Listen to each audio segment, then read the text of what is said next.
یہ جو تصور کائنات ہے، یہ جو کائنات کے بارے میں تصور ہے، تصور آپ تبدیل کریں، سوچ اپنی تبدیل کریں، رویے تبدیل ہو جائیں گے۔ ایک سوچ سے کچھ رویے بن رہے ہیں، ایک سوچ سے کچھ اور رویے بن رہے ہیں، تو سارا مسئلہ ہی رویوں کا ہے۔ ایک سیمینار کا جملہ آپ کو دے رہا ہوں، پورا سیمینار اس موضوع پر ہو سکتا ہے۔ اسلام حلیوں کا نام نہیں ہے، اسلام رویوں کا نام ہے۔ میرا رویہ بتائے گا جو اسلام کہہ رہا ہے، یہ اسلام ہے۔ یہ حلیے تو ہمیں شناخت کے لیے کہے گئے کہ اپنا لو، اختیار کر لو، ورنہ حلیہ اصالت نہیں رکھتے۔ یہ بناوٹیں جو ہیں، یہ جو معاف کیجیے گا، یہ جو یہ اصالت نہیں رکھتے، انہیں اولویت حاصل نہیں ہے۔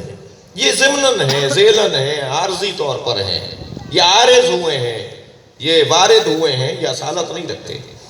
تو اسی طرح عقیدہ مہدویت کے بارے میں نے ایک ایسا عنوان اس اشرے کے لیے چنا ہے کہ میں خوف اور امید کی سی کیفیت میں ہوں، اور خوف اس بات کا ہے کہ اس مضمون سے کتنا آپ میرے ساتھ متفق رہتے ہیں، اور امید اس بات پر ہے کہ امام کا ذکر ہی تو ہے کہ جو ہمیں زندہ رکھے ہوئے ہیں۔ تو یہ تصور ذرا ذہن میں رہے۔ دو نظریے ہیں مہدویت کے بارے میں۔ ایک نظریہ مہدویت کے بارے میں یہ ہے کہ یہ مایوسی کا نتیجہ ہے، اور اس نظریے کو دینے والے کون صاحب ہیں؟ سب سے پہلے اس نظریے کو دینے والے جناب ابن خلدون ہیں۔ ابن خلدون 808 ہجری کے متوفی ہیں۔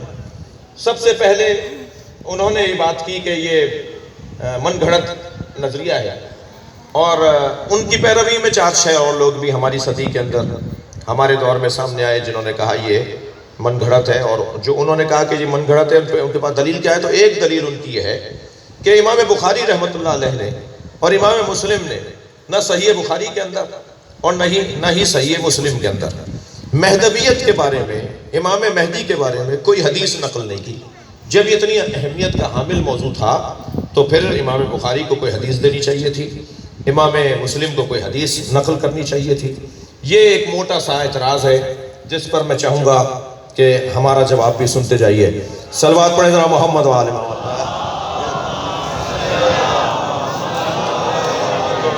یقیناً بڑی معتبر کتب ہیں، بہت ہی بنیادی کتابیں ہیں عالم اسلام کے لیے، اور ان 2 کتابوں میں اگر یہ حدیث نہیں ہے اور اس موضوع پر ہی حدیث نہیں ہے تو ایک اعتراض کرنے والے کو بہرحال ایک سہارا ضرور مل رہا ہے۔ تو پہلا جواب تو یہ ہے کہ حضرت ابن خلدون آپ تاریخ دان ہیں، آپ محدث نہیں ہیں، آپ رجالی نہیں ہیں، اور جس موضوع پر آپ نے سوال اٹھایا ہے وہ حدیث کا موضوع ہے اور علم رجال کا موضوع ہے۔ یہ تو آپ کی فیلڈ کا موضوع ہی نہیں ہے، یہ تو آپ کا شعبہ ہی نہیں ہے۔ آپ تو تاریخ کے اعتبار سے بات کرتے، اور آپ کیسے بات کرتے کہ آپ کی رحلت کے بعد امام ظہور فرمائیں گے؟ اگر آپ کی زندگی میں ظہور ہو جاتا تو آپ تاریخ بناتے، اسے تاریخ کا حصہ سے بناتے۔ دوسری بات یہ کہ امام بخاری فرماتے ہیں کہ میں نے 2 لاکھ صحیح السند، توجہ چاہوں گا، 2 لاکھ صحیح السند احادیث میں سے 2602 حدیثوں کو منتخب کیا ہے۔ توجہ کر رہے ہیں آپ؟ 2 لاکھ حدیثوں میں سے انہوں نے 2602 حدیثوں کو منتخب کیا ہے۔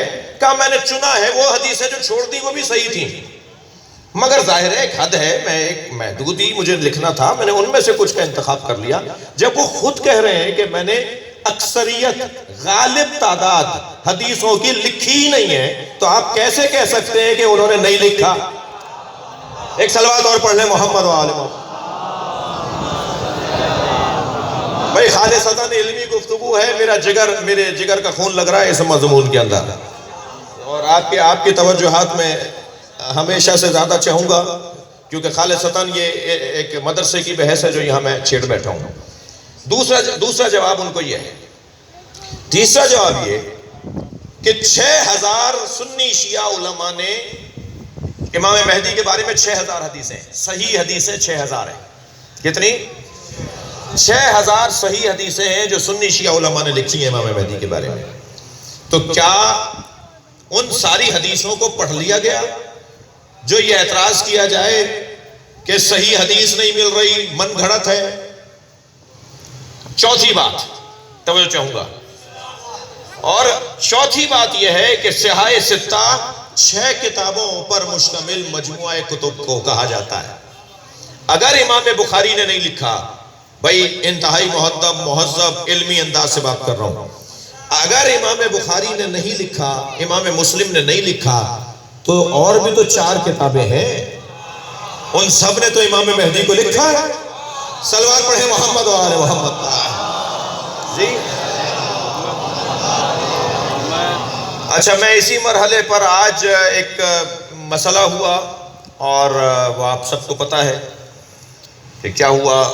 مجھے خود نہیں پتا کہ کیا ہوا، کیونکہ وفاقی حکومت سے لے کر صوبائی حکومت تک اور پورے پاکستان میں الحمدللہ ہم اس وطن کی ترقی کے منتیں مانگنے والے لوگوں میں سے ہیں کہ کسی طرح اس وطن کو ترقی ملے، یہ وطن ترقی کرے، اس کی سرحدیں محفوظ رہیں۔ ابھی پچھلے دنوں فوج کے سربراہ اور اس سطح کی شخصیات سے ملاقاتیں، وزیر اعظم صاحب سے، صدر صاحب سے، یہ باتیں تو کرنے کی کوئی ضرورت ہی نہیں ہے۔ یعنی مسلسل ہمارا ایک اپنا انداز ہے، اور خدا نخواستہ کسی مطلب اور کسی مقصد اور کسی لالچ میں نہیں، صرف یہ کہ بھئی وطن ترقی کرے، وطن عظمت پائے، مسائل اس کے حل ہوں، الجھنیں اس کی دور ہوں۔ تو مجھے سمجھ میں نہیں آیا کہ آج یہ کیا ہوا، یعنی چند دن پہلے کیا ہوا جو آج ہمارے ہاتھ میں آیا۔ 16ویں نمبر پر نام کہ جی سندھ پر مجلس پڑھنے پر پابندی ہے شہنشاہ حسین نقوی کی، وہ مجلس نہیں پڑھ سکتے۔ تو تعجب ہوا کہ یہ کیا ہو گیا۔ آخر ہم نے کہا بھئی ہم تو محب وطن ہیں، اور قانون کے خلاف تو ہم جاتے نہیں ہیں، ہم تو قانون کی خلاف ورزی نہیں کریں گے۔ اگر حکومت سندھ نے مجھ پر پابندی لگائی ہے تو ٹھیک ہے، نشتر پارک کے احباب بھی انتظام کر لیں کل سے، اور بقیت اللہ کے دوست بھی انتظام کر لیں کل سے، اور اسی طرح باب العلم بھی، اور اسی طرح نجم الحسن جعفری صاحب بھی۔ تو ہم نے کہا جی میں تو یہ تو 3 شہروں میں تو ہمارے نام کے اشتہارات ایسے لگے ہوئے ہیں کہ جہاں ہمارا وعدہ ہی نہیں ہے، تو پھر کہا جائے گا یہ آ کے پڑھ کے چلے گئے، لہٰذا ان کے لیے کوئی ریکارڈ بنا دیا جائے۔ پھر میرے پاس کہاں وقت رکھا ہے کہ میں ان الجھنوں میں پڑھوں۔ تو ہم نے کہا بھئی میں قانون، یہ معاملات ہمیں سمجھ میں نہیں آ رہے۔ تو ہم نے آج اپنے دوستوں سے کہہ دیا تھا کہ میں اس حوالے سے یعنی ناراض ہوں، میں خفا ہوں کہ یہ کام نہیں ہونا چاہیے تھا، یہ کیا ہوا، کیوں ہوا۔ تو جب ہم نے یہ بات کی، حضرت مولانا تشریف فرمائے، تو نشتر پارک کے اندر بھی اور ابھی باب العلم میں بھی، تو الحمدللہ وزیر اعلیٰ سندھ صاحب نے رابطہ فرمایا، جناب ناصر شاہ صاحب نے رابطہ فرمایا، وزیر اعظم ہاؤس سے رابطہ ہوا، جنہوں نے مجھ سے باتیں کی ہیں میں ان کے نام لے رہا ہوں، جنہوں نے خود مجھ سے بات کی۔ اور پھر شبیر وجرانی صاحب نے مجھے کہا کہ ہوم سیکرٹری سندھ جناب چاچڑ صاحب، محمد عثمان چاچڑ صاحب، وہ آپ سے بات کریں گے۔ اور انہوں نے بات کی، اور انہوں نے معذرت کی، ان سے غفلت ہوئی، ان سے بے توجہی ہوئی۔ اور آئی جی سندھ صاحب نے بھی کہا جی اس سے ہمارا کوئی تعلق نہیں ہے۔ تو یہ شخصیات وہ ہیں جنہوں نے ہم سے رابطہ کر کے، یہ خاص طور پر انہوں نے کہا جی یہ نام وہاں پر ہمیں توجہ اس لیے بھی نہیں رہی کہ نام پورا نہیں تھا جو ہمیں نیچے کے اداروں نے بھیجے تھے نام، تو پھر یہ خاص طور پر ہمارے نام سے ایک نوٹیفیکیشن جاری ہوا ہے جس میں یہ ذکر کیا گیا ہے کہ یہ غلط ہوا، اور ہم اس کا ازالہ کرتے ہیں۔ ہم تو اس ممبر پر بیٹھ کر محبت پھیلانے والے لوگ ہیں۔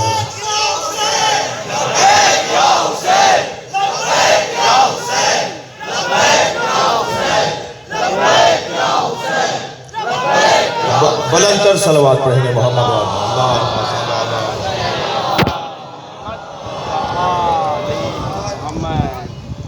جی۔ ایک بچہ ذیشان آئی سی یو میں ہے، بہت کم سن بچہ ہے، نوزائیدہ بچہ ہے، اس کی شفا، اس کی والدہ کہہ رہی ہیں اس کی شفا کے لیے بھی ایک بلند تر صلوات پڑھیں۔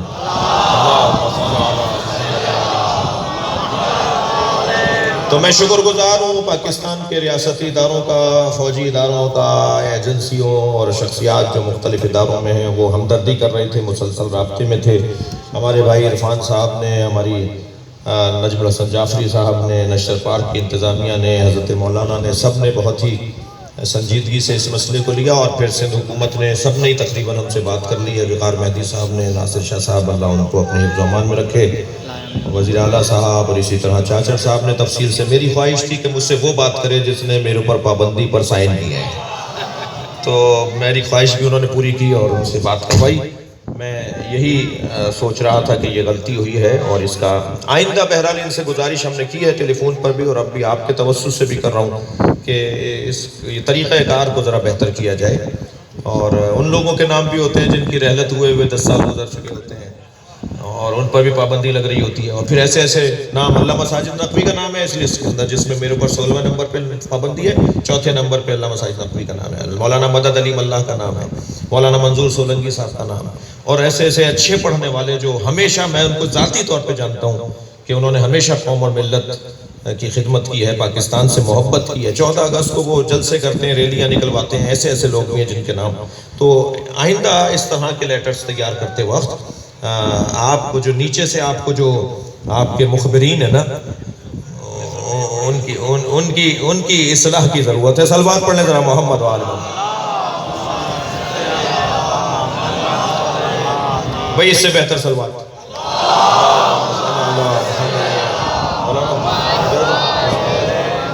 ایک دفعہ پھر اپنے تمام محبت کرنے والوں کا شکریہ۔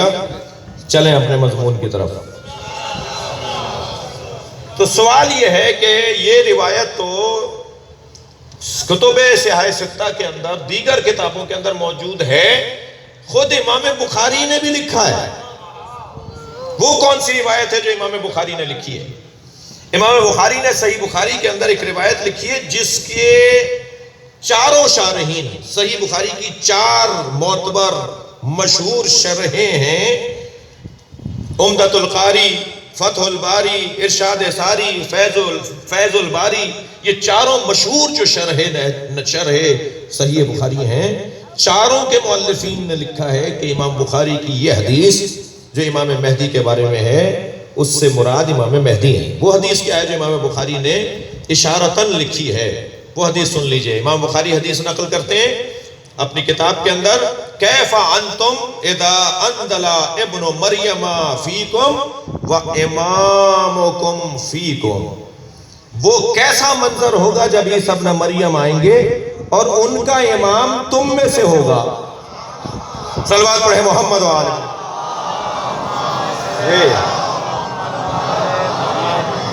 تو یہ تمام فتح الباری اور ارشاد ساری اور تمام عمدۃ القاری، تمام شارحین نے لکھا ہے اس سے مراد امام مہدی ہے۔ وہ جو ہمارے درمیان سے امام ہوں گے، حضرت عیسیٰ کے امام کو، حضرت عیسیٰ کو نماز پڑھائیں گے، وہ امام مہدی ہے۔ اس کے علاوہ دیگر کتابوں کے اندر بھی یہ روایت موجود ہے۔ عزیزان گرامی، میں پلٹوں گا پھر شبہات کی اساس کی طرف۔ شبہہ ڈالنا، اعتراض کرنا، جی سوال اٹھانا، اسے کبھی بھی منفی نہیں لینا چاہیے، اس کے خلاف کبھی بھی نہیں بولنا چاہیے، بلکہ اسے ویلکم کرنا چاہیے، اسے خوش آمدید کہنا چاہیے، اس کا حوصلہ بڑھانا چاہیے۔ معاشرے میں سوال ہی کا تو فقدان ہو رہا ہے۔ سوال کا اگر فقدان ختم ہو جائے، سوال کی اگر کا رواج بڑھ جائے تو تحقیق بڑھنا شروع ہو جائے گی۔ تحقیقی رستے بند ہو جاتے ہیں جہاں سوالات کے رستے بند ہو جائیں۔ ایک صاحب کہنے لگے کہ آج بڑا پڑھا لکھا بچہ ہے، آج کا جوان بہت قابل ہے، آج کا جوان بڑا ذہین ہے، وہ ہر بات ماننے کو تیار نہیں ہے۔ وہ کہتا ہے کیوں، کیسے، میں نہیں مانتا۔ میں نے کہا صاحب یہ جذبہ آج کے بچے میں نہیں ہے، یہ جذبہ ہر بچے میں ہے، اور یہ جذبہ جس نے دیا ہے نا اسے اللہ کہتے ہیں۔ اللہ ہی نے جذبہ کنجکاوی کو رکھا ہے، اللہ ہی نے جذبہ تحقیق کو رکھا ہے۔ یہ ہمارا بچہ، لڑکا 11 سے 15 سال کی عمر میں، لڑکی 7 سے 9 سال کی عمر میں، اس کے دماغ میں کیوں کیسے یہ کیوں وہ کیسے وہ ایسے، یہ جو یلغار ہوتی ہے سوالات کی، یہ جو بھرمار ہوتی ہے اعتراضات کی، یہ کس نے رکھا ہے اس کے اندر جذبہ؟ یہ اللہ نے رکھا ہے، یہ الہی جذبہ ہے۔ جو اللہ جذبہ، جملے کو محسوس کریں گے، جو اللہ جذبہ رکھتا ہے وہی تسکین بھی عطا کرتا ہے۔ بھائی بھوک جذبہ ہے یا نہیں؟ تو کون اس کی تسکین کا انتظام کرتا ہے؟ ابھی بچہ دنیا میں نہیں آتا، ابھی بچہ دنیا میں نہیں آیا ہوتا کہ اس کی غذا کا اس کے صحت کے اعتبار سے، اس کے شکم کے اعتبار سے اللہ انتظام کر دیتا ہے. یہ جو خون، یہ جو رطوبتیں تھیں، یہ دودھ میں تبدیل ہو جاتی ہیں. ابھی بچہ آیا نہیں ہے. اللہ چاہتا تو چڑیا کی طرح، کبوتر کی طرح ماں کو کہتا کہ روٹی چباؤ اور بچے کے منہ میں وہ لڑ دو، جیسے بچے کو چوگا کرواتا ہے پرندہ. ایسے انسان کی مائیں بھی کیا کرتی، روٹی چباتی، بچے کے منہ میں اتار دیتی. ہضم کر پاتا یہ شاید 2 دن بھی زندہ نہیں رہتا. اس لیے کہ یہ کام تو ماں کر سکتی تھی، مگر اس کے بدن کا تقاضا نہیں تھا کہ یہ غذا اسے دی جائے. اسے رقیق غذا دینے کا تقاضا تھا. لہذا اللہ نے اس کے مطابق اس کی غذا بنائی. جو اللہ بھوک کا جذبہ دے رہا ہے، وہی اللہ تسکین کے اس جذبے کی تسکین بھی عطا کر رہا ہے. جی، اور جیسے جیسے اس کا جذبہ تبدیل ہوتا گیا، ایسے ایسے اس کی غذا بھی تبدیل ہوتی چلی گئی. تو سب سے اچھی غذا کیا ہے بچے کے لیے؟ ماں کا دودھ. آج جدید طب کے لوگ بھی، مولانا ڈاکٹر صاحب تشریف فرمائے، حضرت مولانا شبیر مصری ڈاکٹر ہیں. آج جدید ڈاکٹروں کا بھی یہی کہنا ہے کہ ماں کی غذا سے زیادہ اچھی غذا بچے کے لیے نہیں ہے. اور مائیں اپنے آپ کو اسمارٹ رکھنے کے لیے، جی بھائی اس سے زیادہ نہیں بولوں گا، مجھے کہیں مجمع کم نہ ہو جائے میرا. صلوات پڑھیں محمد و آل محمد. تو اس سے زیادہ نہیں بول رہا. لیکن وہ کیا ہے، بچے کو صاحب وہ ڈبے کا دودھ اور وہ باہر کا دودھ اور اوپر کا دودھ اور یہ ساری چیزیں ہیں. جی، تو آپ جو کھلائیں گے وہی تو اثر ہوگا. یہ جو میرے حلق سے لقمہ اترتا ہے نا، اس کا اثر ہے. یہ ایسا نہیں ہے، اس کا اثر وضعی ہے، خود بخود نتیجہ دے گا. اب جو ڈبہ آپ پلا رہی ہیں، وہ جو دودھ آپ پلا رہی ہیں، بڑی مہربانی ہے کہ گائے کا دودھ ڈھونڈ لیا جاتا ہے کہ کم سے کم پتہ تو ہوتا ہے کہ دودھ کس کا ہے. معاف کیجئے گا مجھے.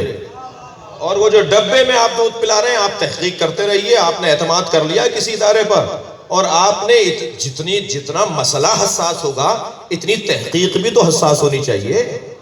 اگر شکم میں جانے والی غذا حساس ہے تو اتنی ہی اسی کے مطابق آپ نے تحقیق کر لی ہے.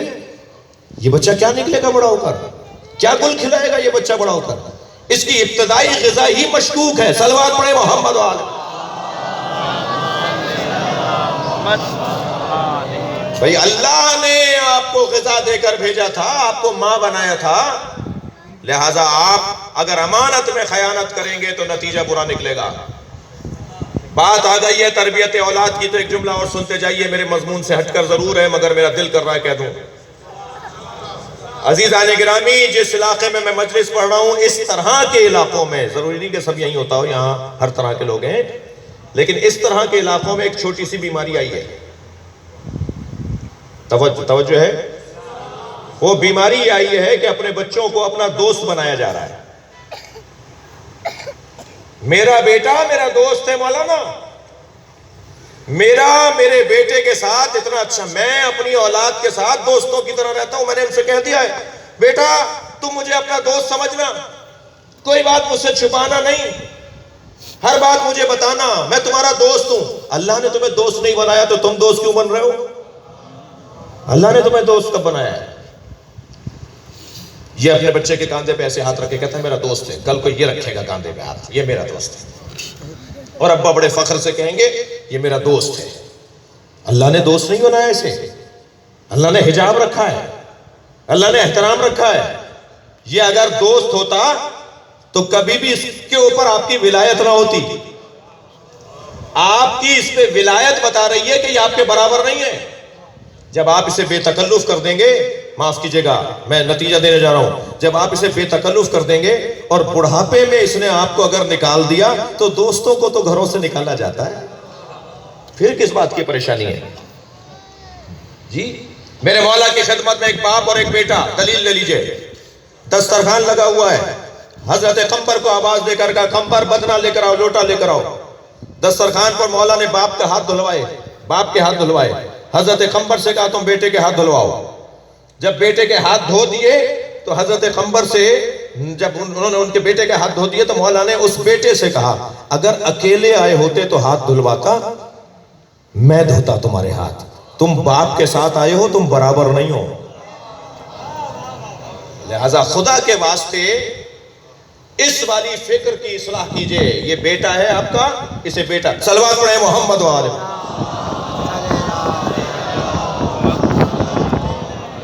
میں ہرگز یہ بھی نہیں کہہ رہا کہ آپ بے احترامی بے ادبی، ایک صلوات اور ہدیہ کریں نبی اور آل.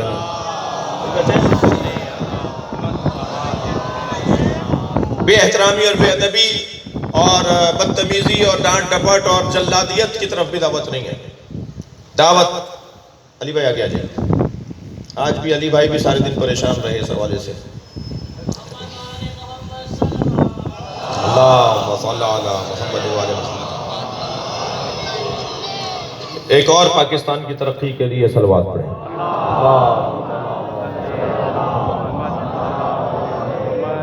توجہ کر رہے ہیں آپ حضرات؟ تو دو نظریے ہیں مہدویت کے بارے میں. ایک تو یہ کہ یہ نظریہ مہدویت